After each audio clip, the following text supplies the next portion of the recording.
out of my bed. My back was really aching.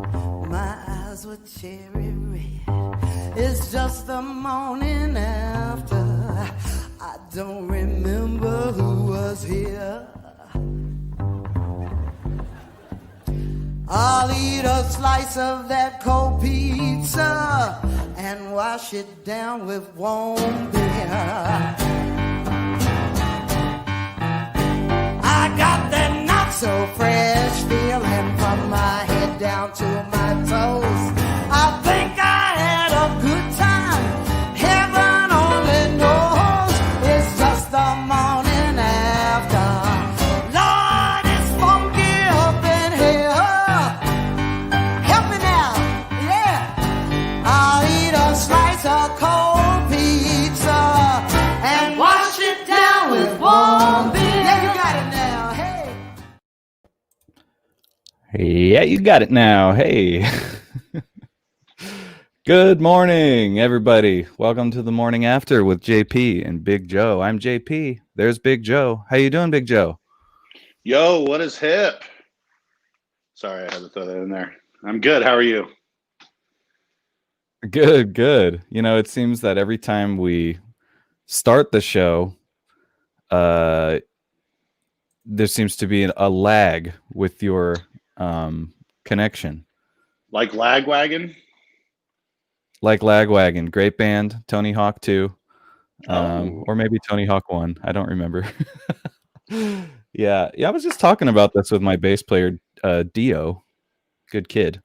A lot of metalheads, like a lot of today's metalheads, were really inspired by Lagwagon. I didn't know that because I didn't really listen to him. Did you? You know what? I didn't until recently, and that was only just because I discovered the band that they had before that. Which it always takes me a second to come across it. What is it? Rich Kids on LSD. Oh, they're connected? Yeah, it's the main dude. I mean, I know they went through a bunch of lineup changes too, but like the main dude, I guess when he stopped that, he went and did Lagwagon. Oh, I had no idea. Yeah, Lagwagon's cool. They have a lot of cool guitar stuff, good melodies. Yeah, good band. They're fun. They're fun, exactly. And like I said, I only know a couple songs just because I played Tony Hawk. They just put out a new album last year, or it might have been the beginning of this year. Are you a fan? Did I not know this about you? It's more of I'm open to it. So I did follow them, and you know, you'll catch me listening to some pop punk or some skater stuff. It reminds me of the '90s, man, the late '90s, early 2000s. Tony Hawk, listening to Live 105, and just all those songs. I mean, I find myself putting on all that stuff and enjoying it this time around. You know, just even like the Blink 182 and I was all about Blink 182 when I was in middle school. I bought the album, I think in middle school. It might have been high school. I bought it with my buddy Johnny, and we were both all about it. And I can't remember which one it was. I think it was the one with the chick on it. And, yeah, that was their breakout for sure. They got huge with that one. Yeah. Yeah, and then my buddy good old JB Deadline, he made fun of us both for owning it. Yeah, that was one of the kind of band I would listen to. I was a big Blink 182 fan. I had their album Dude Ranch, and then I got into their earlier stuff, and then like the week that album that you're referring to, The Enema of the State. It's a fucking idiotic title. But yeah, I like bought that the week it came out. I was a big fan. And if you go and listen to them now, or like go watch them perform, like go watch like a video of Blink 182 performing at like spring break, whatever, MTV, the jokes they make are so incredibly cringy. Like they have aged so poorly, because like I realized like they would make jokes about, you know, dicks and ass and shit. And just for the sake of it, but they weren't really funny. But being a kid, I was like, yeah, dicks, ass. It's hilarious. But now if you watch them just joke around on stage, and they're just making like dumb joke after dumb joke, and and now you see that they're like 40 and they're still kind of doing it. It's I'm not one to judge, but here I am anyway. Judging away. I think maybe my tastes changed a little bit, and Blink became less of a band that I listened to. See, I was a little bit more the opposite. Like, I got it just because we had a very small CD store in town. I think the CD cost me like $25 when Rasputin's at the time was probably selling it for 10. And I don't know if it was because my buddy Jason made fun of me for having it, but watching MTV got into new metal. And then the second somebody showed me, I didn't have an older brother or a CD store that really had the metal section, you know, like once somebody at Pizza Pirate, my old restaurant, worked there since I was 15, shoved pretty much, you know, the new album. Pantera put out a new album that year, and I believe Slayer did around that time too. He's like, dude, if you like this and you like Metallica, check this out. Was that was that Reinventing the Steel? Dude, it was Reinventing the Steel. Fuck, that album's it is definitely the most slept on Pantera album. It's a good one. Dude, it's great. And I remember it changed my life. And I remember the moment too, because I will say I did start off on new metal. I was able to connect to it. Korn, you know, was my favorite. And listening to Limp Bizkit and everything that was on TV, it was heavy, it was angry. But the second I heard Pantera, Slayer, and there was another band too. I came into Iced Earth around that time too. I instantly knew the difference. Going like, oh, you were giving me the watered down shit, and this is like the straight up, like, this is for alcoholics, like me. Like, okay, I understand my place in the world now. But it wasn't like, dude, you're listening to crap. And again, like, I saw a soft spot for late 90s, early 2000s new metal. What are your on my radio? What are your late 90s, early 2000s new metal jams? What are your favorites? It's not so much jams. It's I remember I got Issues for Christmas one year on the Korn album. So I'll throw that on just because it reminds me of being 16, laying in my room going, you know, just staring at the roof and playing with my action figures and beating each other up, you know, when I'm in middle school, like still playing with my toys. And Korn's not that bad though. Korn you could, like, you know, snobby metalheads of course will have plenty to say, but yeah, you know, Korn, you can do a lot worse than Korn. They got some cool bass techniques, which obviously you're paying attention to. Well, and you know, it's funny because later on, going back and hearing different things that Fieldy was doing, I was like, oh shit, I've kind of adopted that into me subconsciously. And I never really even realized it or didn't try to do it. I remember there was this one band from Sweden, or I think they were from Norway. They were called Gehenna from Norway, and there's a few other Gehennas. But the bass player had like solo sections and had like really dope solos. And I remember going like, that's how I want to play the bass. And then it's hard to do that too, right? I mean, it's hard to do bass solos and have them make sense. Would you agree? It is. You know what? Because when I was doing Fog, there was never a solo section given. So it wasn't like, hey, we're going to slow it down or do a halftime and you rip a solo with a distortion pedal. There was just a blank spot with no vocals. So I just did a run that was excessively long, and then it might be a solo. When I started doing ZH, I mean, even though ZH was a punk thrash band, when I came into the band, I was heavily into funk, into jazz, and applying that into, you know, just getting down my thumb style. And really applying that, and I could tell Dan Souza was eating it up, and he started playing real funky too. So it was easier to have a pocket and be able to make a solo. So it was kind of fun because two different drummers, two different bands, which I really enjoyed a lot, were giving me two different platforms. It wasn't the same every single time to where you're like, dude, this sounds just like Fog of War, or this sounds just like Zombie Holocaust. Like, what the fuck? And we had EPs that same summer that each band, Fog of War and Zombie, covered songs, and I was in both bands. Oh, yeah, I remember that. Yeah, okay, so yeah, right, because we I didn't play guitar on this. Jeremy did. It was right as I was joining the band. That EP, I have my first ZH thing ever is on that EP. I did a solo on It was Repulsive, right? yeah, Or was it on yeah. right, Repulsive Bastards. I wasn't in the band. I think they just kind of asked me like, "Do you want to do a thing?" Or maybe You were I think helping out.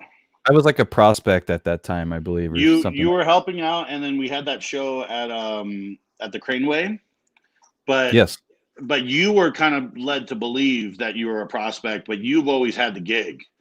I think just with Jeremy being around, you know, we didn't want to make it awkward to where like, hey, Jeremy, here's your replacement. You know, like, hey, JP's just hanging out, filling in for us. I think Nick on stage was just like, hey, this is our new guitar player. Yeah. Yeah, I remember now. Okay. I always knew. I'm pretty sure I was just told to keep it hush hush. Oh, and, okay. So all right, there's my new brothers in arms. Cool, you know. Well, I mean, it's Well, there we go. Wait, how did we get on this though? talking about the demonstrational sampler. Yes. Okay. EP. Yes.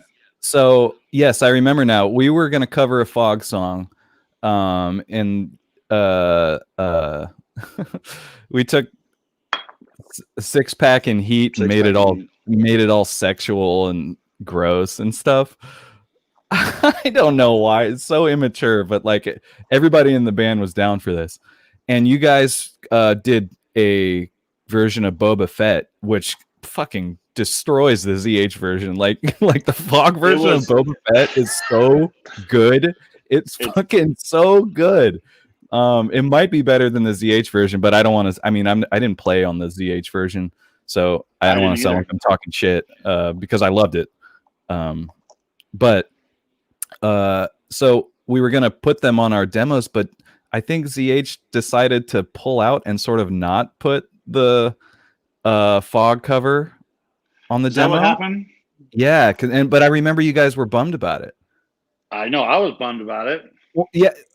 I mean, because like I thought maybe like the agreement was, you know, we're going to cover each other. So I don't even know if we had an agreement, but no, I think it was just the idea at the time. Like exactly, it was just an idea. Like we'll cover y'all's song and y'all cover our song, and then you guys straight up put the cover song on your EP, and then I think we didn't, right? Or am I just imagining that? I think you're right because I don't have any more copies of the demonstrational sampler.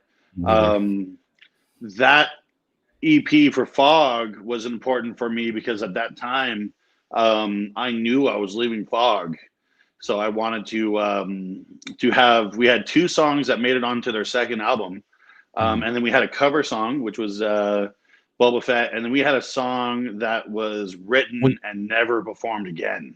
Well, you did. You also did. Did you mention that you did the ZZ Top cover too? Yeah, right? That was the same one. Yeah. Sharp Dressed Man. I forgot about that. Yeah. So that was the cover. What was I thinking? Oh, because it was a ZZ Top cover, and it was Zombie, and then there was this song called "Born in the Eye of the Storm," which is only on that. Like I remember we wrote the song, got it down, and didn't play it for 6 months, and then went into the recording studio, and I was like, "What is this bullshit? Like, why are we doing this song?" And it was actually really different and was really cool. Why were you like bullshit? Why didn't you want to do the song? Was it because it wasn't rehearsed? It wasn't. We rehearsed it and then put it in the back pocket and never talked about it ever again. Okay. And it's not cool, like, you know, like when you buy a Christmas gift early and put it in the closet and you pull it out like, oh, dude, I forgot. I bought this like 7 months ago. Let's wrap it and put it under the tree. No, dude, I didn't know how to play the fucking song. So again, I'm sitting there with Sam Zerner going like, I don't know how to play this. And learning and wasting his time, you know, and we talked about that, doing that on the ZH stuff. Going like, should I call the guys? And Sam's sitting there like, I don't know, like, figure it out. I'm like, fuck. Wow. I don't know how to play this. I didn't notice. So there was turmoil up in there. You know, it was just, I just shut up and did it. You know, it's, I could be pretty whiny if it's not easy. And, I just had a certain idea that I was trying to get done and get thrown in there. And once the roadblock came in, I'm like, motherfucker. I don't find you to be whiny, but you do strike me as the type of person that will do something that you don't want to do and then complain about it later. Because you're such a nice guy. I know you don't like to make people upset and you don't like to let people down. I know that about you. You know what I mean? And so maybe you'll say, yeah, okay, let's do it, about something you may not be thrilled about. I'm super meet you in the middle, but not everybody is. So I always find myself going like, all right, I'm willing to compromise, and this is what I'm willing to compromise. And so I take away half of what I wanted just for the sake of getting a little bit of what I wanted, from the whole thing, And normally people take advantage of that and go like, well, I still don't want, and then just to get the fucking thing done. Yeah. I remember there was a lot of stuff like that towards the end of my time in Fog, to where there was so many ideas of what direction we should be going in. We couldn't agree upon anything. Where did you want to go? At the time, just remembering, I was happy with the party thrash, real heavy. Anywhere landing from Metallica to Anthrax. Anthrax was real serious but real fun too. And then going to Testament, just the Bay Area thrash, real heavy. Do you think you wanted to? Sorry, go on. No. Oh, please. I was willing to take any influence. I don't think they were doing power metal yet, but there were times where we were coming up with power metal, and I fucking loved it. Like anything that was new that would give me inspiration. Because I will say, like, even though I love bass players. I love Stanley Clark and Victor Wooten and all those guys. Dude, the reason why I'm the bass player that I am today is because of the guitar players that I played with, especially you, Lumberjack, and Josh. Josh taught me how to play fast. Lumberjack showed me weird fucking scales, and you showed me hella melody and color. So it wasn't. And then once I found guys that were kind of applying that kind of playing too, realizing like, oh, dude, there is a place for me, then that's when I really started getting into bass players and normally drummers. I normally fall in love with bass players and then end up leaving them for drummers because I love good drummers, Well, you can't. I mean, it's way easier to jam with a drummer if you're a bass player than another bass player. Let's be exactly. real. So eventually you're going to want, I mean, of course you admire bass players, but you're going to want to jam with somebody. So you got to look at these drummers too. Exactly. And everyone that's been inspiring me to learn how to play the drums so I could play drums and play bass with myself. When you were in Fog and you were sort of like, as you mentioned, you were sort of okay with you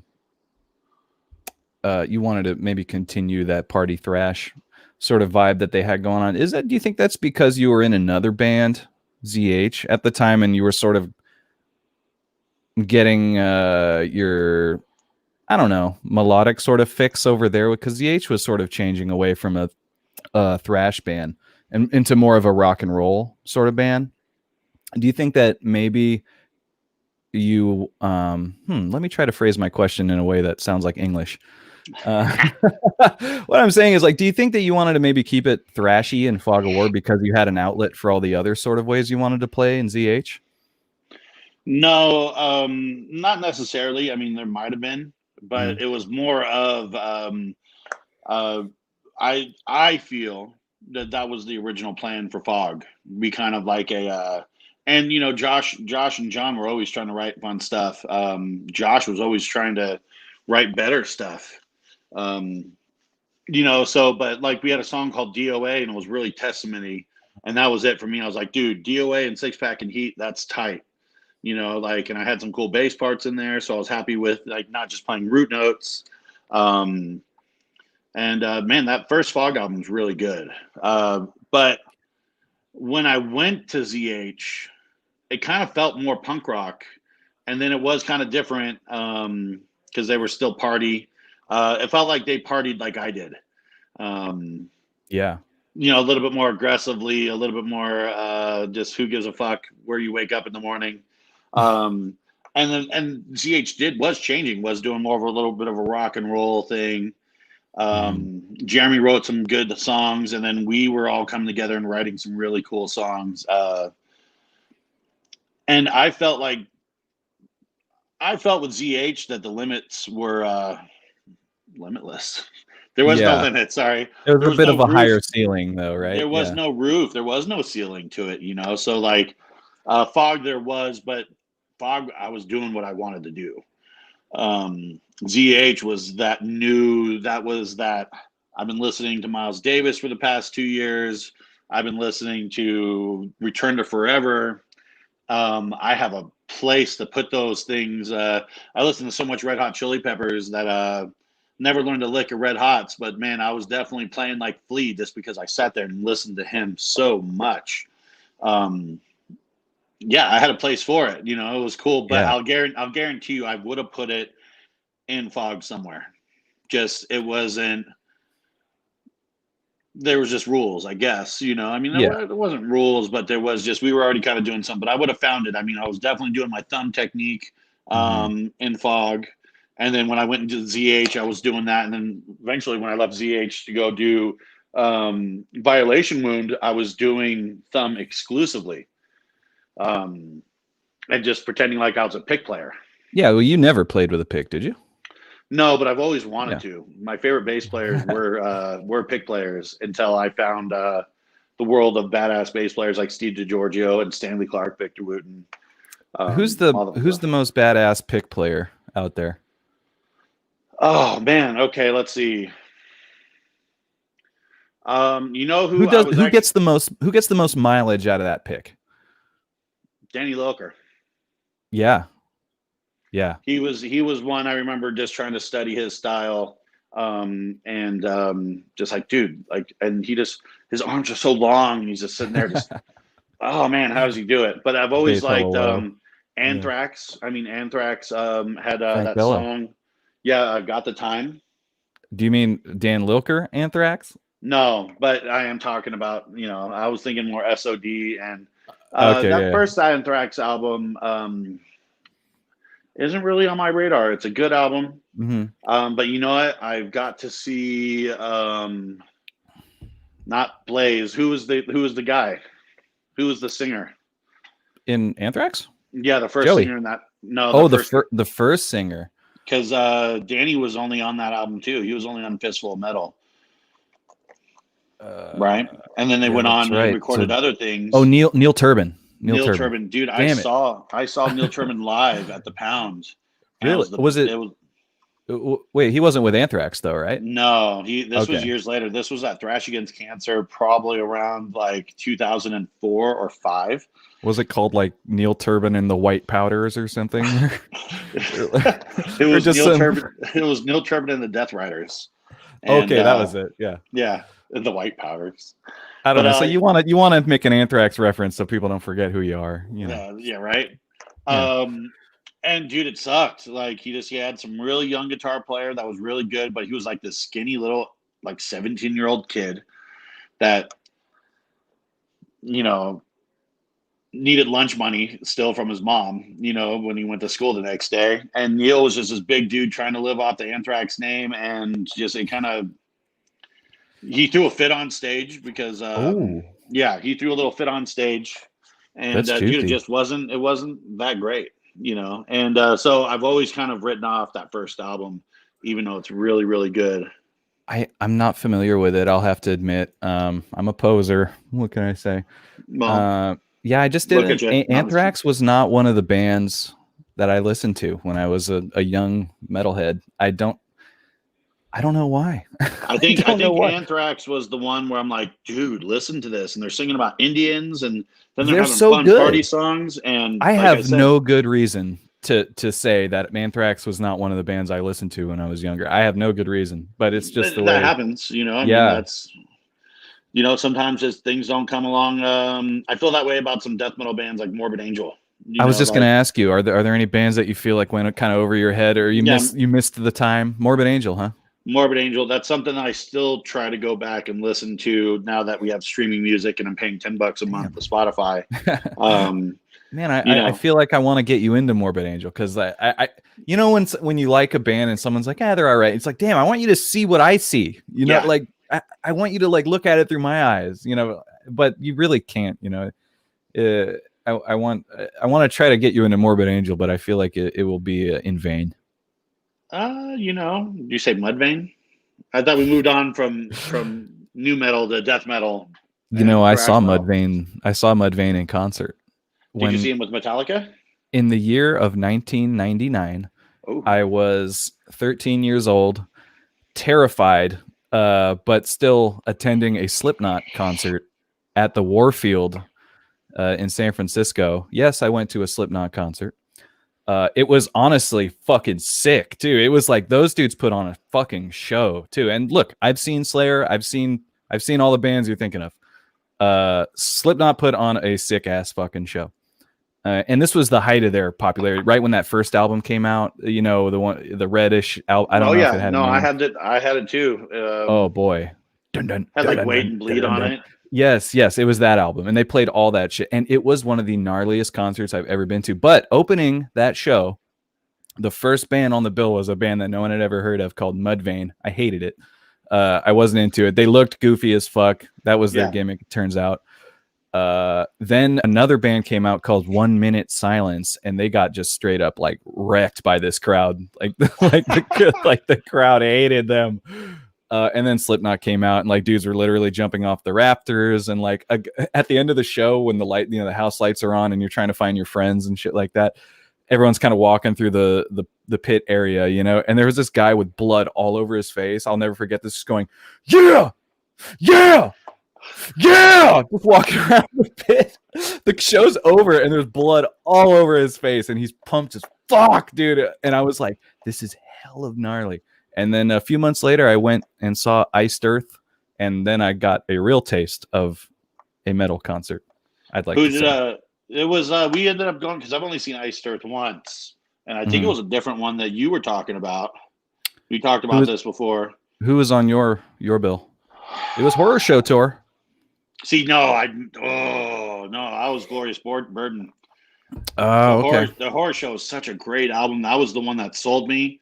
I was like, listen to this bass player, and then later on finding out it was Steve DiGiorgio from fucking Antioch, the Bay Area. And I think wasn't Richard Christie on drums too? I mean, it was probably because it was around the same time. Those I can't remember what Death albums they were on, because Steve wasn't on the last Death album, but it was recorded in the same area. So I bet you they were all in the same fucking rehearsal studio, Florida, hanging out right? somewhere. Yeah, hanging out in the outside, smoking cigarettes, drinking beers, and going like, "Hey, man, you mind you guys copping over here and just doing an album for me?" Can you imagine? No, Steve Giorgio is great. I have a boner for Bay Area musicians. Steve is you can't just lump him in with bass players or metal bass players. Like he's created his own thing. You know what I mean? Like he's not a metal bass player. He's Steve DiGiorgio. Like he has his own thing. He's it's not Delivery, it's DiGiorgio. Oh, damn it! I'm not gonna laugh. I'm not gonna laugh because I'm upset that I didn't think of that before you did. That's something that Josh and Sam Zerner used to say all the time. Oh, okay, so it's a billion years old. Yeah, it's a Benicia thing. But I'm happy that they're not around to ask for credit for that right now. They're at work, so fuck you guys. I made that up. Bitch. Yep. Swipe. They're gonna ask exactly. That no, we used to have to do that all the time. Yeah. That's how you get credit in Benicia, I'm told. You taught me that. Did I? The only way to get credit in Benicia, swipe. Got to call your swipe. Josh from Fog of War created the name Slaughter by the Water. Swipe. That's right, he did. Swipe. Him and Nick. He was with Nick though, I guess. So Nick was like asking what his thing should be, so it's not like Nick stole it. Like oh no, I know that. This. Yeah. No, they were kicking around ideas. Yeah. Were you? Wait. Yeah. Never mind. You were still in Fog at that first Slaughter, right? Yeah, I actually got to play a set with Fog and Zombie. Oh, that's fun. And it was really, really cool, except for my bass broke.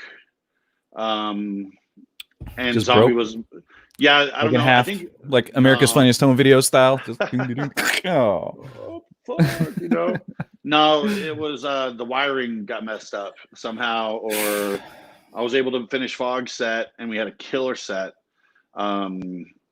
And then ZH, I'm all pumped up, ready to go, and I plug in, and I'm sitting there about to rock in and plug in, and nothing's coming out. I'm like, oh shit! And I remember I asked, we call him Sam Jr., but I can't remember his name now. But the bass player from Laceration, like a 16-year-old him. You know, he's older now and still doing Uh-huh. laceration. But I was like, Sam Jr., I need your Rickenbacker. My fucking bass doesn't work. He goes, oh, I'll go get it. And he leaves to go get it. And then he's not coming back. And then the bass player from Fueled by Fire offered to let me use his bass. And so I'm sitting there plugging in, tuning up Fueled by Fire's bass because I think they're tuned down. Oh no.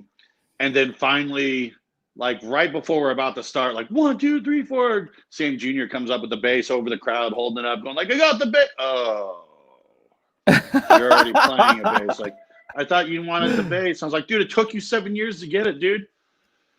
So if he was just a little quicker, you could have seen his Rickenbacker up there. I know it, you know, but I remember the Fender, it was a black Fender jazz bass, so I was a little bit more familiar with that. But it was real top heavy, you know, like when when it's like I can't remember if it's top heavy and like the you neck know was all heavy. yeah, the neck was heavy, so the bass just naturally wanted to go down and the body would be up. Oh, that's if you annoying. didn't hold it. You know, you ever play guitars like that? Yeah, but not for more than a couple minutes. Exactly. So Yeah. I'm about to start this set and doing that. So if you actually, there's a lot of pictures from Slaughter by the Water 1, and you actually see me looking like I'm digging things. I'm going back. I let it hang that way. And it was Why did all the bass show. players play that way back in the day with almost with the neck pointed down? I don't know. Well, I don't know, man. It's back in the 60s and the 50s, and all the bass players, they held it so funny. I used to play real low, and then I brought it up to my body, you know, and played real high. And now I'm kind of like in the center. Yeah, me too. Me too. I never went too high, but yeah. There was a point. I think when I did Slaughter by the Water 1, I was playing my bass real high. And I remember even like a review coming up, going like, you know, they were talking about me, and they were saying I was a jazz bass player filling in these metal bands. Like that I wasn't the original bass player in the band. I think I remember reading that. But I was wearing a Stanley Clark shirt too, dude. I was just so influenced by it. And well, I appreciated what he said, but I don't appreciate that guy questioning your metal credentials. Well, you know, I mean, maybe I'm not. And you know, I liked a lot of new metal back in the day. And has this guy even been to a pizza shop before? Right, all these pizza thrash bands that are sitting there claiming pizza when I've been making pizza for 20 years. Joe is pizza, folks. You know, like Fog of War. Actually, I'm always disappointed when I hear it called pizza thrash, because even though Bonded by Blood had the Ninja Turtle song, you know, and they had the clip of them like, hey, let's get some pizza or whatever. Like on the Fog of War CD, it's a picture of an actual pizza. And that's a pizza. That's a pizza I actually made and ate. I wish I had that near me. It's in the other room. I want to show our viewers. But yeah, that first Fog of War album, he's right. The CD is a pizza, and then when you lifted it off the jewel case, haven't said that in 15 years. Jewel case. When you pull it out of the jewel case, there's the greasy pan. With all the droppings and different, and that was actually it. Like it was me. I loved it. It was me, JB Deadline, and what I was going to try to do was the nuclear symbol. I was going to cut it out and remove slices. And you know, we bring up Nick Mamir. Nick played bass in Zombie Holocaust on a tour that I couldn't do, and also plays bass in Fog of War and now Sacred Scroll. Yeah. But Nick worked with me for years. I worked with Nick for a good almost 10 years at this pizza place, Pizza Thrash, and and he cut it wrong, and I was like, no, you. And then actually Chris was working with us too, Chris Reifert. I worked with Chris for a good 5 or 6 years before I started playing music with him. And he was just standing over Nick going you just fucked up, man. That's for a photo shoot. It's I'll fix it. And I was like, fuck it, just take a picture of the whole thing. And then me, JB, and my buddy, rest in peace, JR, ate it with us, and then we took pictures of it, and that was it. It was a great pizza. It was probably one of the best pizzas I've ever had. I'll always remember that CD too. That is what I think of when I think of the Fog of War. We didn't even put our name on the CD. There's no information on the CD whatsoever. It's just the picture of the pizza, because I knew that people are going to recognize the CD. I like that. You don't want to sully up You don't want to sully up a nice picture of pizza with names and text and shit like that, you know? And it was supposed to be meant to be for fun, you know. I mean, it wasn't. I mean, if you would have put Fog Wars logo over it and all the different things and try to get serious over a slice of pizza, you know, and be hardcore, it would have been super posery and posery. Like, you know, speaking of Fog of War, I actually saw a picture earlier today that I like it quite a bit. I wanted to share it. Maybe you can just explain what it is exactly.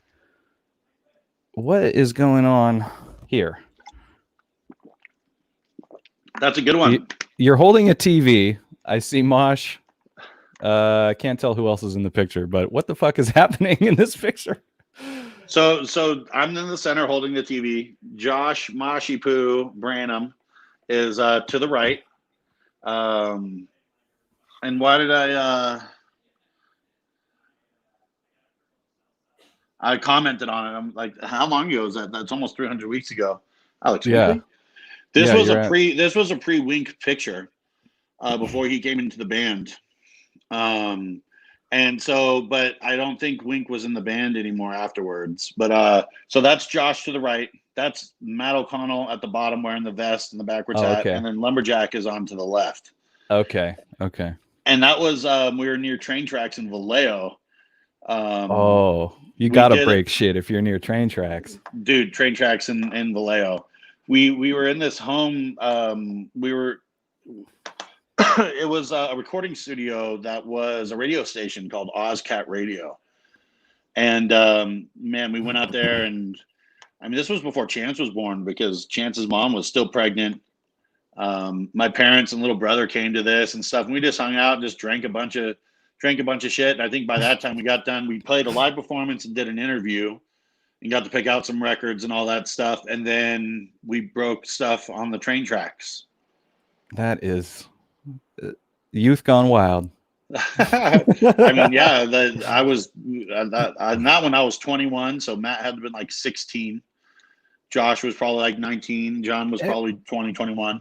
Every kid needs a place where you can go break shit. Dude, we just saw it from a mile away and it's like, let's go break that TV on the train tracks. And we went out there, and either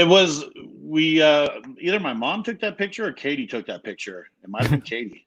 But it wasn't a photo op thing. We were just being fucking goofy. It wasn't like, hey, let's get this for our MySpace, because I think that was definitely on our MySpace.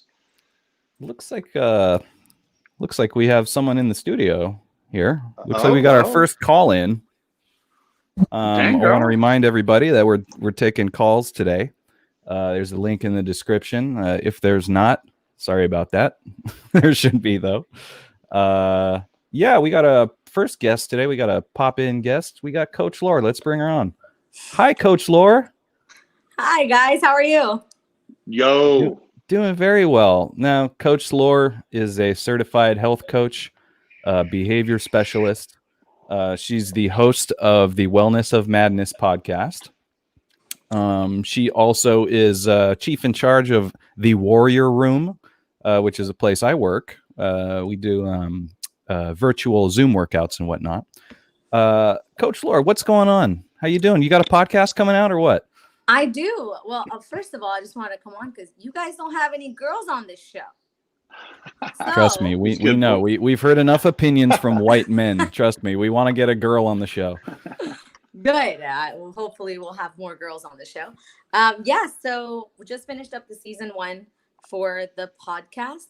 I had to cut it a little short because I had some issues. I have gallstones and I have a cyst in my ovary. So that shit kind of sucks. So I will be getting surgery soon, and we will start season number 2, hopefully in January, where we'll have guests and we'll continue to talk about all kinds of mental wellness and illness and how it all ties together.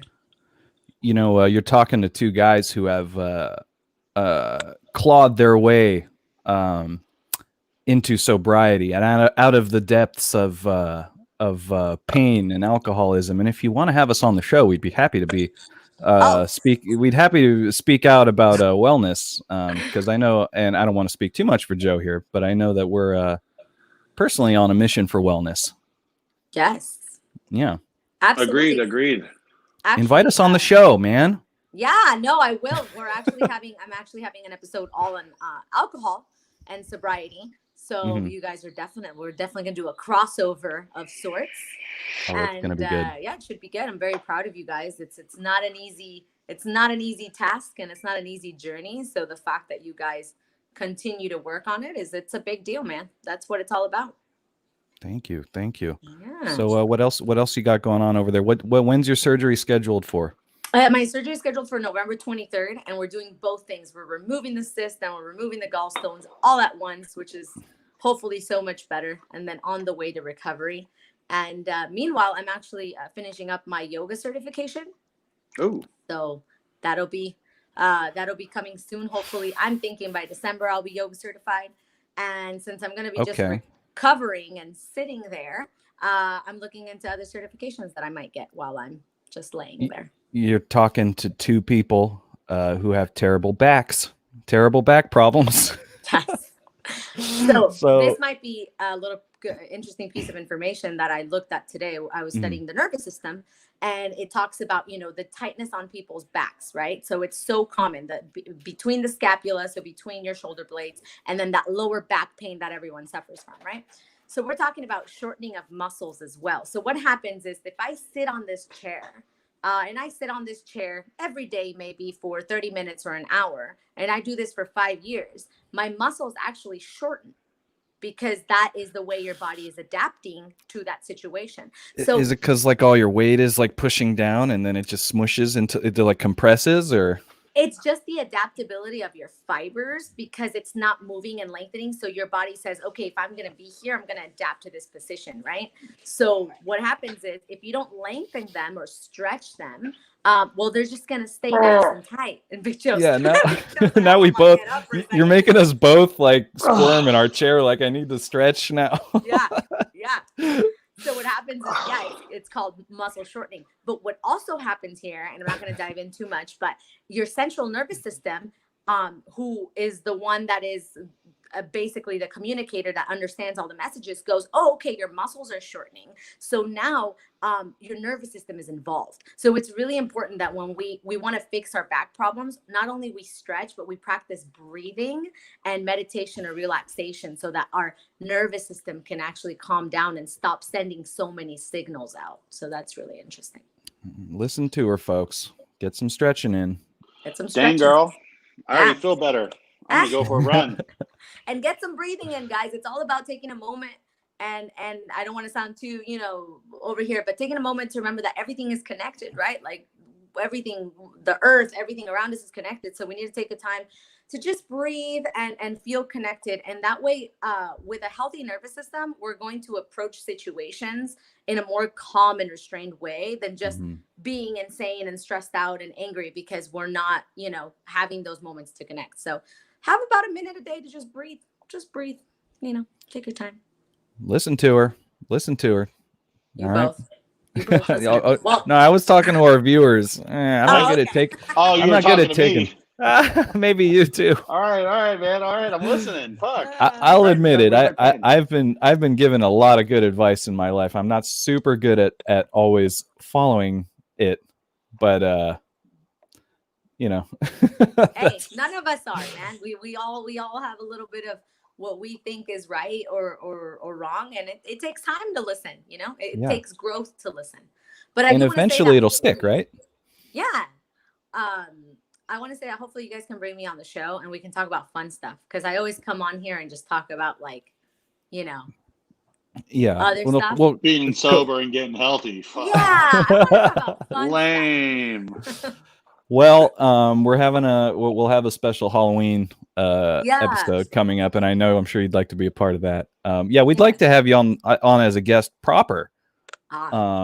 So feel free. We'll set that up and we'll get you on here, and then we're thinking we'll do something silly for Halloween. What's that, Joe? But I definitely appreciate you calling in and just bugging us and breaking up our little trip down memory lane of ego mania fucking MySpace days. Yeah, we will talk about ourselves for an entire hour. We will. Well, thank you, Laura. I know you're really busy. We'll get you out of here. And thank you Thank so you. much. Is there anything else you want to say? I'm Anything else to fun, plug? God damn it. That's all I Yeah. want to say. I'm You said, fun. I'm fun. I'll hopefully come on here and have some fun with y'all. But just be safe, take care of yourselves, and remember that it's all about taking care of yourself and your community, because that's what we are made. That's what we're here to do. So have a great day, guys. Thanks Beautiful. for having me on. I love it. Thanks, Coach Laura. We'll see you soon. Bye now. See ya. Now that's what I'm talking about. We're getting some guests here. Got another guest in the studio. Just popped in right now. Oh, What do you say we bring in someone else? I don't know. Is it a girl? It's not a girl. It's better. Pass. All right. Oh, it's better. Come on. Be nice. Let's bring him on. Dan Souza is on the show. What's going on, Dan? Good morning, gentlemen. Dude, that is better than a girl. Hey. I'm not for those as that pretty. don't know. I'm not Oh, as pretty. I beg to differ. Folks, this is Dan Souza. Dan is the drummer of Three Towers. He's also the drummer of Zombie Holocaust. We've both spent many years hanging out and traveling with this fella. Very happy to have him on the show for the first time. Dan, what the hell's going on, dude? Shit, man. You know, I'm out here in the beautiful El Sobrante, California. Just chilling, skipping work right now on a Friday morning. You're skipping work? Not for us, right? All for you. Yeah. Thank you, man. Thank you. What's going on? Other Dark Heart employees who may also be skipping work, don't tell. Okay. Yeah, Dan. Why don't we? We've plugged Dark Heart on the show before. Jordan was on the show a while back. Our first guest. What are you doing over there at Dark Heart these days? Man, what am I not doing is the question. But The man wears many hats. yes, true. Yeah, I've been there for a long time. And since COVID, I've pretty much been working from home. I sell the clones. I sell the baby cannabis plants to farmers all around Northern California. So I pretty much do that from the internet and from my phone. And it's Wow. that's pretty nice. I'm happy to hear that you're able to maintain work throughout this whole thing. Not all of us Lucky. have. That's why we have this show, because we're not at work anymore. But Exactly. Dan, what's going on with Three Towers, man? Is there anything? Are you guys recording anything during COVID times? We actually finished up our last one with Greg, right? Like literally the day before all of this happened, before the whole lockdown happened. It was literally, Wow. I think that happened on like St. Patty's Day, and we were there on like the 16th. Whoa! Was that a deity number 2? Do I have that right? By the way, Kate says hi. She's here in the Hey. background, and Kate wanted to say what's A up. female guest. Get her on. Get out of here. Shout out to Kate. She's an amazing artist. I follow her on Instagram. I can't remember her @ right now, but Canis Artifacts. Canis Artifacts. She's an amazing Canis artist. Artifacts. Super Yes. nice person. Yeah. Shout out to Kate. Shout But out to was Kate. that last thing you recorded, was that deity number 2? Do I have that right? So actually, we just released D83, which was actually recorded for a long time. Okay. And then the one that we finished up with Greg, who you guys had on the show a while back. Great show, by the way. That was awesome. Greg was a lot you. of fun. Yeah, no, that was fun hearing some of those old stories too. He was telling that I've heard him tell us those things in the studio too, and I'm like, yes. But yeah, so that was D3, and then the one we recorded right before COVID happened and everything is actually unreleased, and we're looking at releasing that real soon here before the end of the year. That one's going to be called Criminal, and Nice. and then right now we're writing the follow up to that. So there's a ton of writing going on. We're actually going to hang out tonight. Of course, with mass COVID. Good man. safe, Doing the right everything. thing. But yeah, we're meeting up tonight to get more work done on that. And we have some recording dates booked with Out of Your Hammer coming up in February, actually. Greg's your guy, huh? You're not going anywhere else, are you? Three Towers, yeah. Greg is our dude, for sure. He he makes the tone sound so monstrous, and it's perfect for us. We like working with him. I mean, not to say that we aren't open to going somewhere else in the future, but for right now, we're just like, why shop elsewhere if we have the perfect the perfect setup? And it seems like for the music you guys play, it's like his specialty almost, right? Like, because you guys just have that super big, heavy fucking tone, you know what I mean? And like the guy recorded the guitars for High on Fire, so Exactly. So if you're gonna go big, fat, fucking heavy tone, he's probably the guy to go to, right?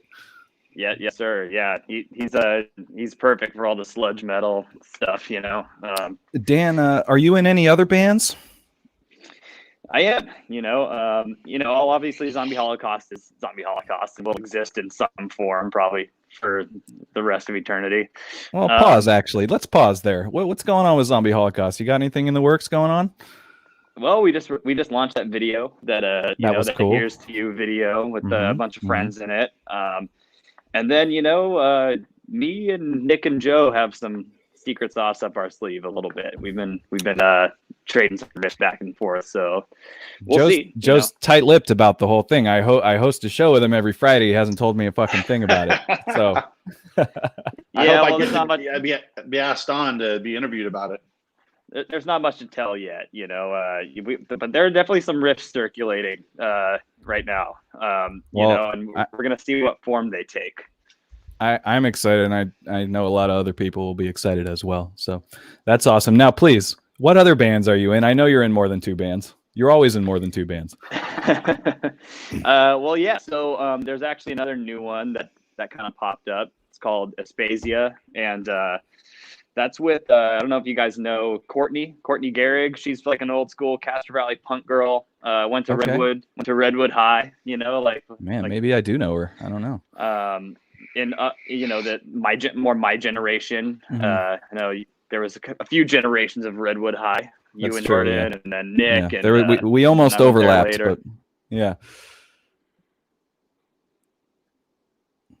Is he frozen? Oh, we lost. He's sleeping. He's sleeping. Oh, don't wake him up. Don't wake him up. Oh, he's awake. He's awake. He's mad. He's thirsty now. I think your mic's off. Turn your mic back on.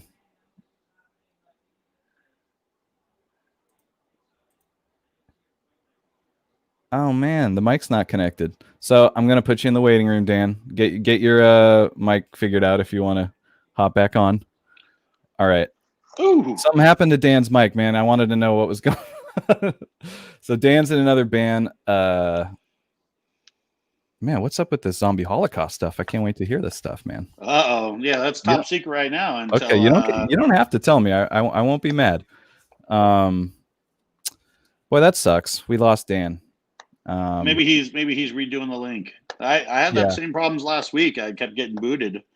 And there's a lot of people at home just on the internet right now, It's a strange it's weird because we had video but audio just gone, and he's sort of telling us things, and it's like that episode of The Office that we were talking about when Michael Scott turns the mic off. It's his last episode, and he turns the mic off and he's talking and he's just like, and it's like, oh, I can see him, but I can't hear him. Don't go. That cheered me up. And then Pam went and hugged him. Yeah.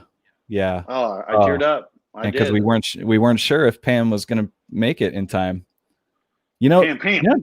Dan's actually the guy that got me into The Office like a long time ago, and I never really watched the whole series until now. Here he is. He's back. Hey, Dan. Can you hear me? Yes, we can. We were just talking about how right there was like the last Michael Scott episode of The Office, like when he turns his mic off, and you can see him, but you can't hear him anymore. It's like, oh no, it's so sad, man. That was heartbreaking. Honestly, it was. You got me into The Office, Dan. You showed me Koi Pond. Yeah. The Office is one of those shows that you just put on anytime, anywhere, any episode, and just like feel better about the world. Absolutely, that's become my life now. Yeah, because I didn't like deep dive the whole series until quarantine, and oh god, it's so good. I fucked up spending all these years not watching The Office. So, do you guys? Speaking of The Office, if you guys are fans, do you guys watch the show The Good Place? I've been meaning to because I believe there's like similar like directors and writers and stuff. the guy who plays Dwight's farmhand, Mose, in The Office, is the producer of the show. Okay, great. And they have a lot of the same writers, directors, a lot of the same people that are making it. And I gotta say, when I first started watching that show, The Good Place, I was like, this format's cheesy. I'm not gonna like this. This is stupid. And then like I got freaking hooked, just like The Office. Like, okay, yeah. Didn't they end it? Didn't they like end the show? Yeah, they had a very set amount of episodes and seasons that they were gonna make. It was written specifically like that, and they, I love that, by the way. Like when shows know exactly what they're gonna do and then just execute it and don't drag it on and on and on. You know? Yeah, because they can jump the shark, as they say. Right. Just like Happy Days. Well, yeah, I actually like that. The show Vice Principals did that too. Did you watch Vice Principals? I did not. No. It was with Danny McBride, the same dude from Down and Down, and that's exactly how they did it. They're like, we're doing 2 seasons and that's it, because that's the story, that's it. And it was great, and like I wanted more, but we'll never get it. But I'll have to check out The Good Place. Joe, have you seen it? You said you just started it. I just started it, actually, and it's funny because I got my son into The Office, and my 14-year-old son, and he watched all of that as well as I. And then he is the one that introduced it to me. He's like, Dad, you got to watch this. And I'm like, dude, I don't know about watching, Cheers 2.0. Like, I'm not going to, and then getting into it and actually watching. I'm like, okay, this is actually pretty good. I watched about 5 episodes. Right now I'm on a horror kick. I'm watching all the horror movies that are being put on Netflix and Hulu. Just due to the season, watching just watch that movie, The Babysitter, and then the sequel, which was horrible. Do you guys, Dan? I'll ask Dan first. Do you like horror movies? And if you do you like the type that are like psychologically, like the ones that sort of like make your soul feel scarred, or do you like the sort of just this cheesy slasher type of horror movie? I mean, I guess the simple answer is yes. I do like horror movies. I love the genre.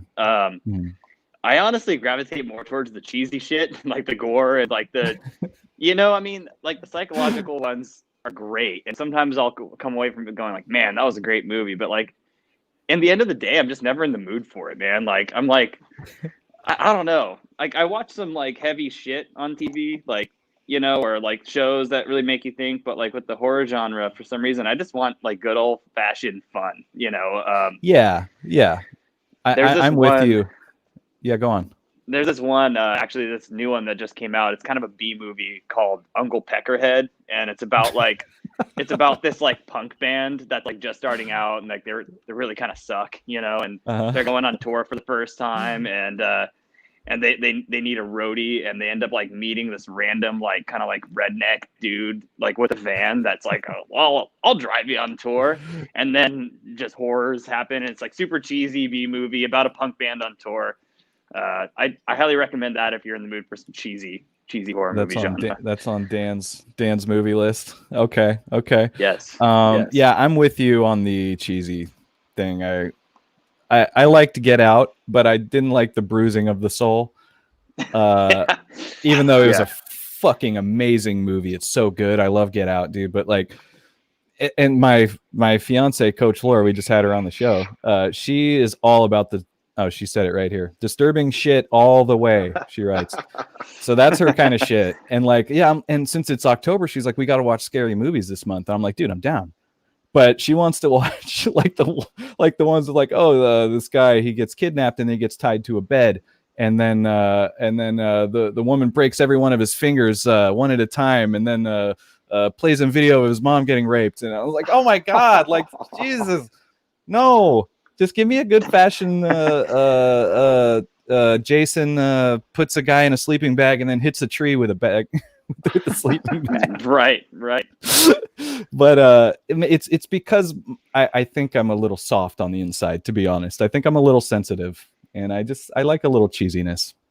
Yeah, I mean that is the interesting thing, though, right? We can watch people get like murdered and blood everywhere and gore and horrific executions like all day, and it's fun.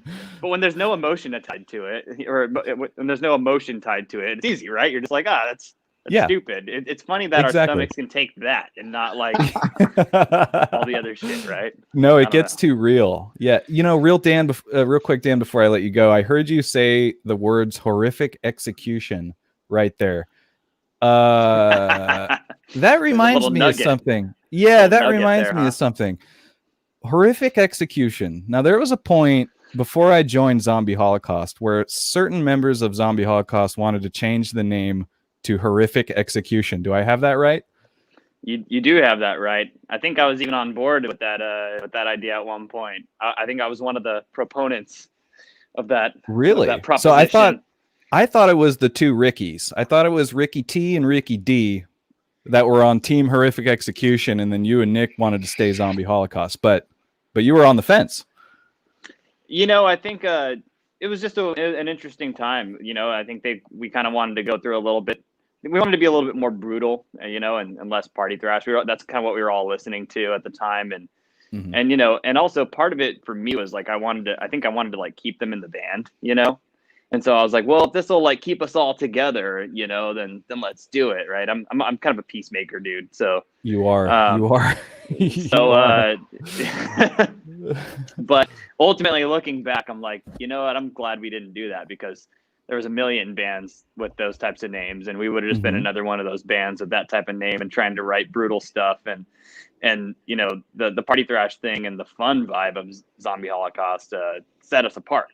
So in the end of the day, it was the right decision not to. And then look at all the fun we had, guys. So yes. No. I fully believe you dodged a bullet there by staying Zombie Holocaust. Horrific Execution. As you said, there's so many bands with names that are basically just like that. I kind of feel like metal bands are really scraping the bottom of the barrel when it comes to like what they're calling themselves now. They're just sort of whatever two words haven't been like used with each other yet.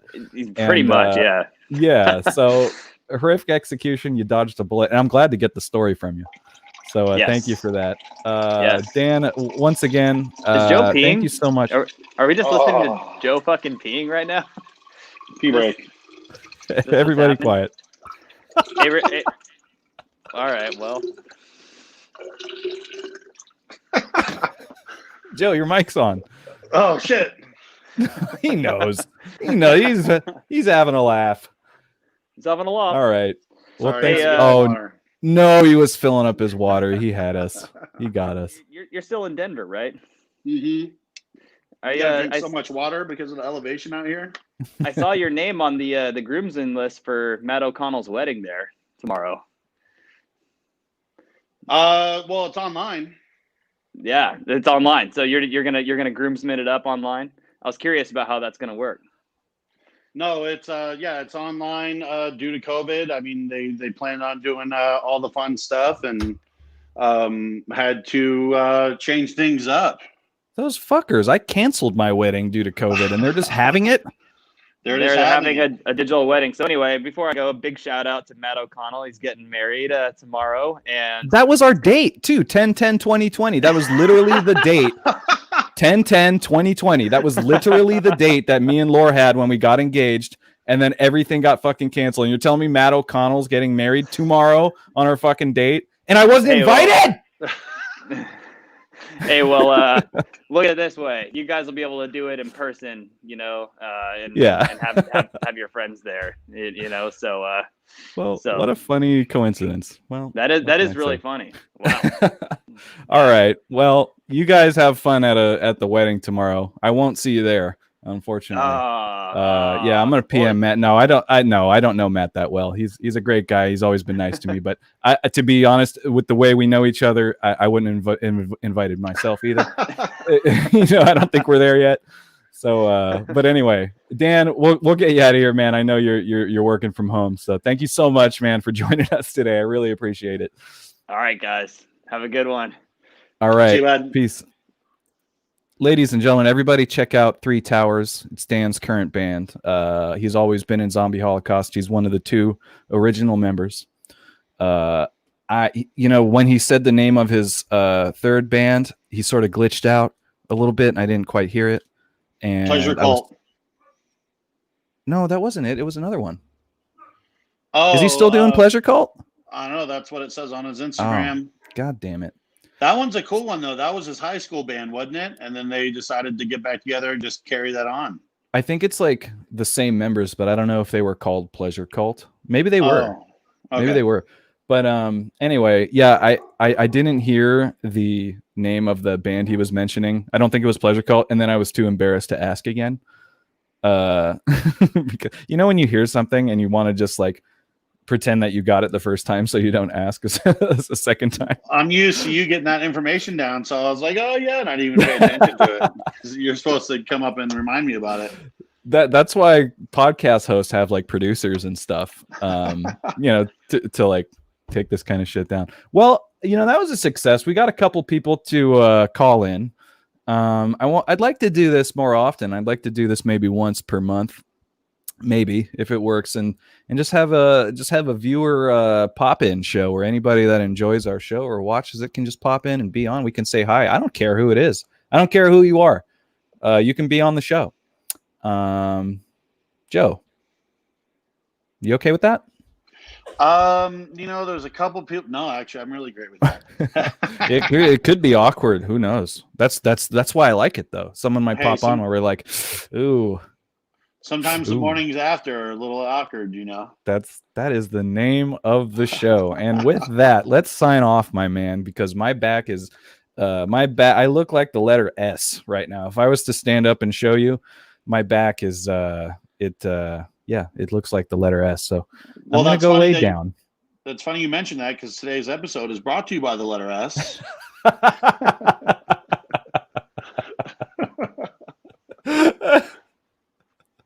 Oh my god!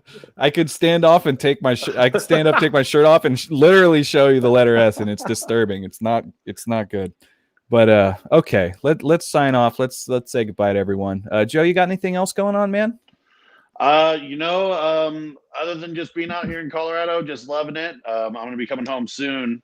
No, I mean, I'm excited to get back to Auburn, California and play my records and sleep on my couch. And when's that happening again? I think I'm going to book a flight today or tomorrow. Okay. Yeah, it's going to be the end of the month. It's going to be around Halloween, and get me home for the holidays, and then I plan on getting some work in, saving some money, and I don't want to say it now because might not be right, or it might not happen, but I think I'm going to save my pennies and try to move maybe up a little north from California. It's starting to look like in the cards that California is not going to be the place I'm going to be staying. And I always thought I was going to be in Benicia my whole life, so that's kind of exciting. That's super. Sometimes you just got to pack up and get the fork out of there, man.